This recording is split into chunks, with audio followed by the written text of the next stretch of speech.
back to my channel.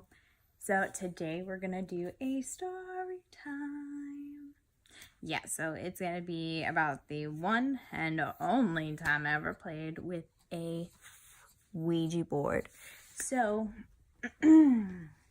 sorry. So,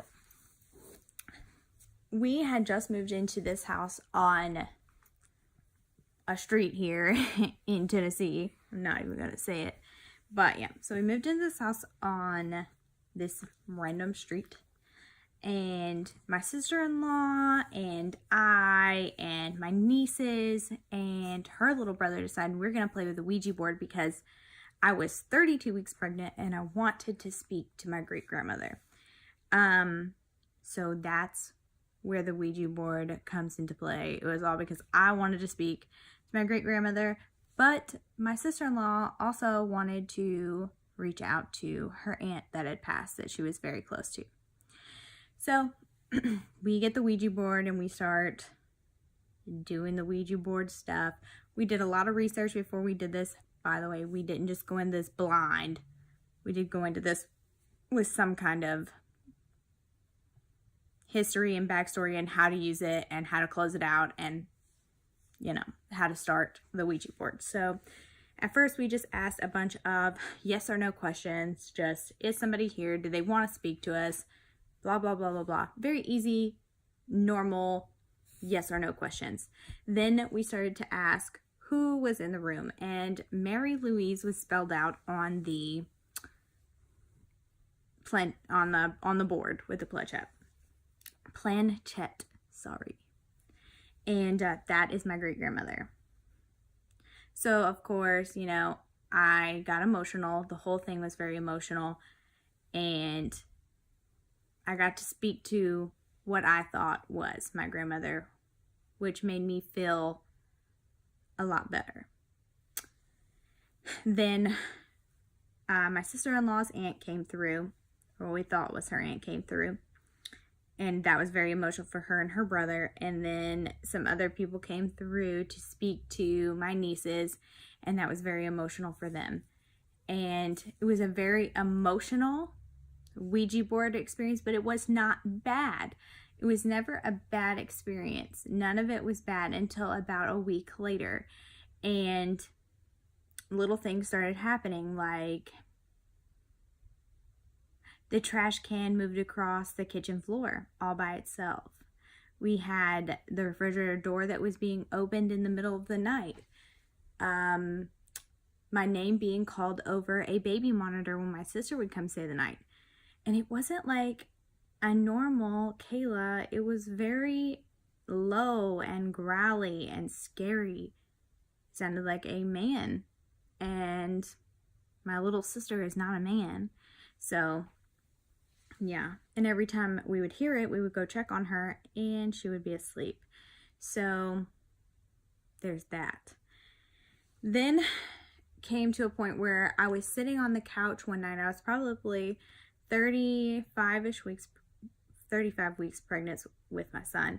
And I looked over and I could see down my hallway off of my couch, and there was a man in black with a top hat on, just standing at the end of my hallway. And it was very, like, I felt sheer terror when I saw him, but I couldn't take my eyes off of him. So I was very much focused on him and the situation at hand. And then he just never disappeared. And then I started to have sleep paralysis where he was there. And it was the most terrifying thing I've ever experienced in my entire life.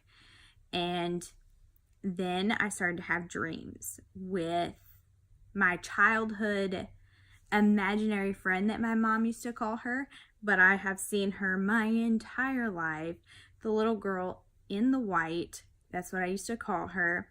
And she looked like she was wearing like an 1800s like white dress. And she always looked wet. And she had to have been between the ages of 11 and 13. She was very young. But I had seen her my whole life. And she was coming to me in my dreams and telling me to stay away from the man. He was not safe. He was evil. Blah, blah, blah, blah, blah. You know, just I'm here to protect you. He's bad, stay away. So I would try and stay away from him, and it just seemingly got worse.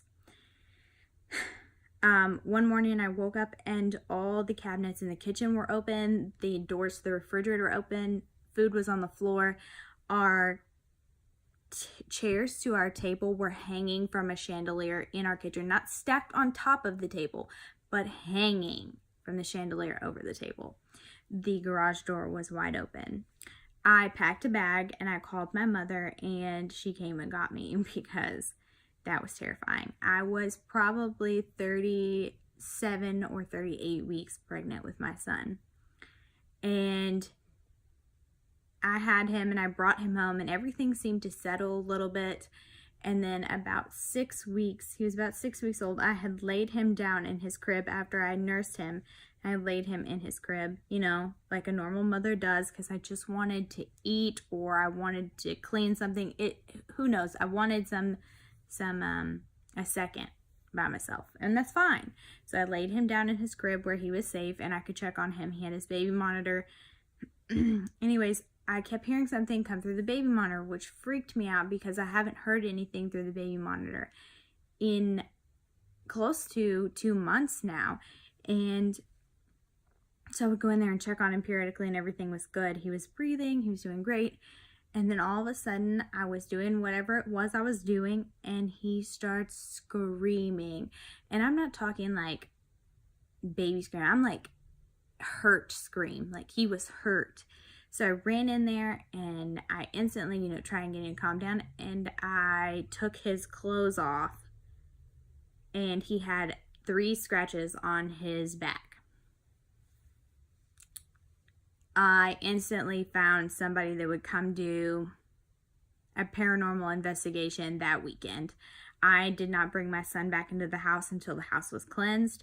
And me and my sister-in-law, Whitney, were at the house when they came to cleanse the house, where they brought a medium that sat down and told me that the little girl that followed me from the time that I was so little to now, because I still see her to this day, is my daughter from a past life. Her name is Helen, and she is here to protect me and my children. And what made this so crazy was that she said children. She didn't say child. So I knew that one day I was going to have more than just Brayden. And so they did the cleansing. They cleansed the house, but the man in black was not really appearing for this woman. So my sister-in-law was getting very upset and decided to taunt the spirit, which is something we were told not to do, but she did anyways. We start hearing things come through the baby monitor. The rosary beads that hung on the doors in the hallway started to swing. It instantly took this crazy turn, and they eventually got what they needed, and they cleansed the house. And the lady at the end, the medium, came up to me and said, "Can I speak to you for a second?" I said, "Absolutely." She was like, "I want to talk to you about something." And I said, "Okay." And she said, "The man in black that you see, or was in your home, is associated with black magic and curses." And I said, "Oh, okay." And she said, "Did you have like a grandmother that was diagnosed with a mental illness and they thought she was crazy?" And I was like, "Yeah, that would be my mother's mother." And she was like, "Well, your mother's mother was not crazy, and she did not have a mental illness. She was cursed, and she was actually seeing these things, and they were making her the way she was." And I remember calling my mom and telling my mom what this medium said, and she said that my grandmother had played with black magic when she was younger, and she doesn't put it past her that we could have some kind of curse on our family and our generation. But it's only generations that run from female to female, so that's how it ended up with me. So yes, I learned a lot of good things in that experience. I also learned a lot of bad things and what I'll never fucking do again. And yeah, So, I mean, that was a very trying time because I had just had a baby and I don't remember a ton of it, but I do remember a lot of it. And yeah, so that was the one and only time I've ever played with a Ouija board. I don't know if it is associated with the man in black, if it opened a passage, if it opened a doorway for him to come into my life, because I had never played with anything that was considered black magic until then. So yeah, that is my paranormal story time for you this week. And if you want to hear more paranormal stories, please feel free to give this a thumbs up, and please do not forget to subscribe and turn on your notification bell to know when I upload every time, which is every Wednesday at 3 p.m.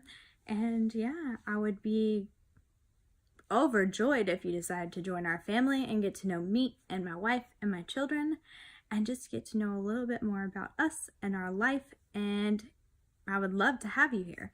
So until next Wednesday, I will keep you guys in the loop on my next video, and I will see you then.